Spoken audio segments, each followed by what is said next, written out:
और अब बात सुशांत सिंह केस की बात कर लेते हैं। सुशांत को इंसाफ दिलाने के लिए उनके दोस्त 2 अक्टूबर से भूख हड़ताल करेंगे। न्यूज नेशन से खास बातचीत में सुशांत के दोस्तों ने ये बात कही है।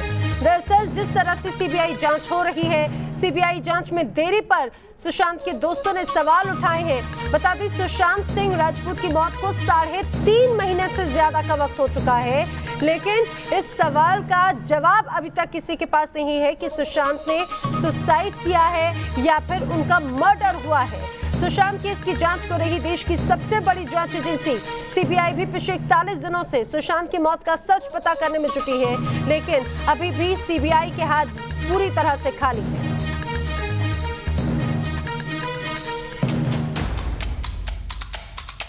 कब सामने आएगा सुशांत सिंह राजपूत की मौत का सच?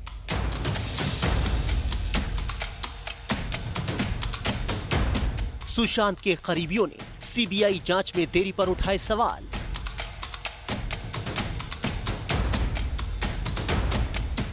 सुशांत को इंसाफ दिलाने के लिए 2 अक्टूबर से भूख हड़ताल करेंगे दोस्त।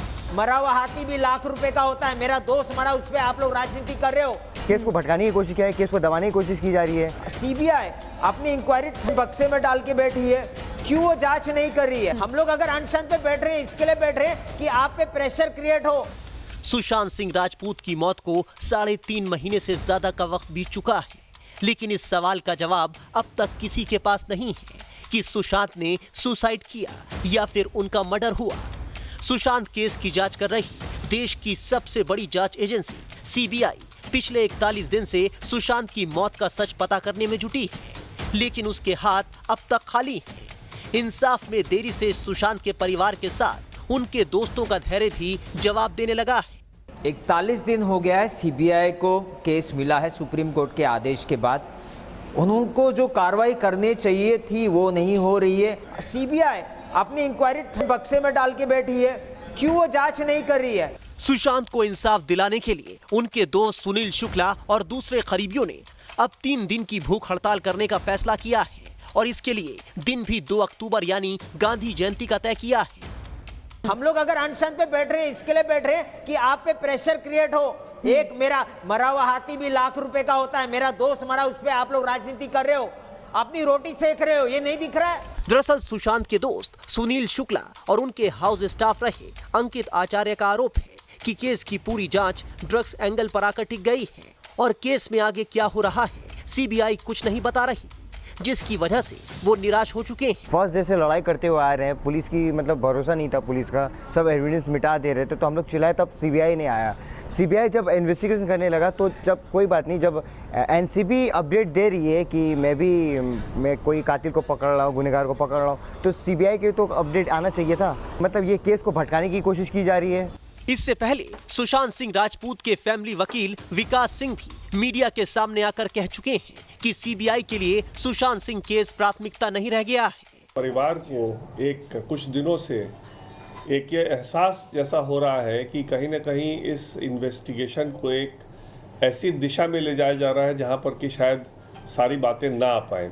मेरे को एम्स के एक डॉक्टर जो आज के दिन इस कमेटी में है, तो मैंने फोटोग्राफ्स भेजे थे और उन फोटोग्राफ्स को देख करके उन्होंने मेरे से कहा था कि ये 200% डेथ बाय स्ट्रैंगुलेशन है, ये सुसाइड हो ही नहीं सकता।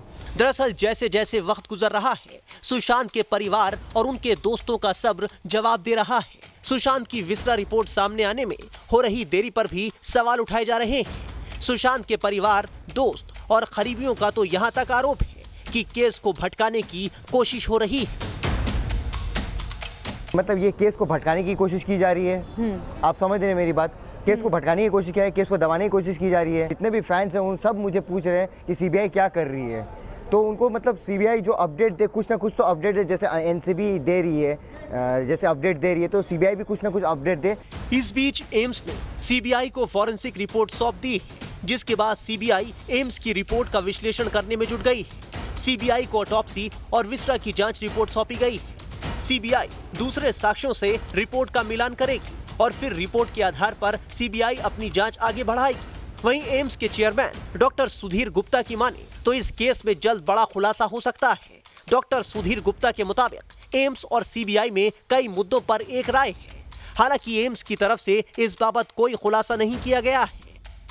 जाहिर है सुशांत सिंह के परिवार वालों और उनके दोस्तों ने जिस तरह से सीबीआई के जांच के तरीके पर सवाल उठाए हैं, सीबीआई को भी आगे चलकर मीडिया के सामने इन सवालों से गुजरना होगा। साथ ही देखना होगा कि सीबीआई की ये जांच कब तक चलेगी और सुशांत सिंह की मौत की मिस्ट्री का सच कब सामने आएगा।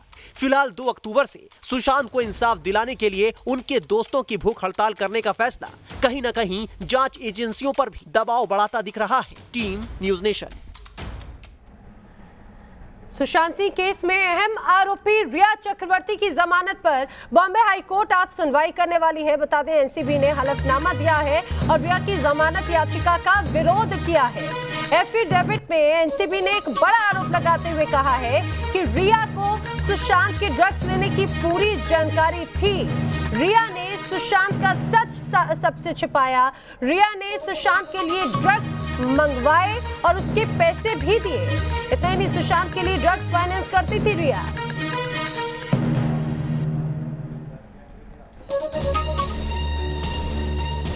सुशांत सिंह केस में अहम आरोपी रिया चक्रवर्ती की मुसीबत एक बार फिर बढ़ने वाली है। आज रिया चक्रवर्ती की जमानत में मुश्किलें आ सकती हैं, क्योंकि रिया की जमानत की अर्जी के खिलाफ नारकोटिक्स कंट्रोल ब्यूरो ने बॉम्बे हाई कोर्ट में एक हलफनामा दायर किया है, जिसमें रिया पर एक बार फिर गंभीर आरोप लगाए गए हैं।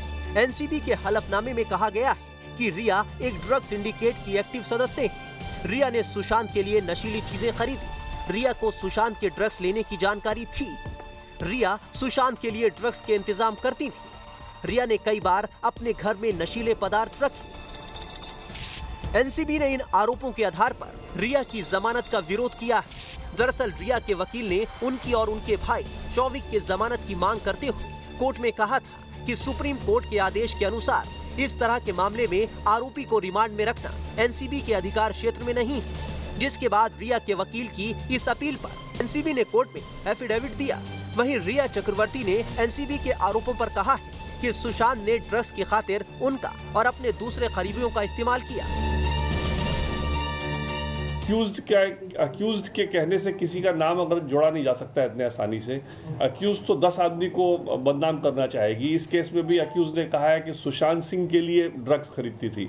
अब सुशांत सिंह के मर्जी से खरीदती थी, सुशांत सिंह को मर्जी से देती थी, या सुशांत सिंह के पानी में या उनके चाय में या कॉफ़ी में चुपके से मिला के देती थी, ये सुशांत तो रहे नहीं जो बता पाएंगे। तो इसलिए अक्यूज तो कुछ भी बोल दे, उस अक्यूज के बोलने को तो कोर्ट नहीं मान सकता, ना उसको प्रोसिक्यूशन को मानना चाहिए।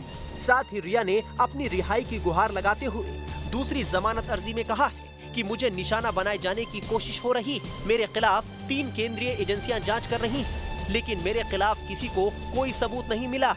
यही नहीं, रिया ने एनसीबी पर अपने खिलाफ विच हंट चलाने का भी आरोप लगाया है। आपको बता दें, रिया चक्रवर्ती को एनसीबी ने 9 सितंबर को गिरफ्तार किया था, जिसके बाद से वो लगातार भयकला जेल में सलाखों के पीछे कैद है। इससे पहले एक बार रिया की रिमांड 6 अक्टूबर तक बढ़ाई जा चुकी है, जिसके बाद रिया और उनके भाई के जमानत की दूसरी अर्जी पर पिछले गुरुवार को सुनवाई होनी थी, लेकिन मुंबई में जबरदस्त बारिश के कारण कोर्ट बंद करना पड़ा और मंगलवार तक जमानत पर सुनवाई टाल दी गई।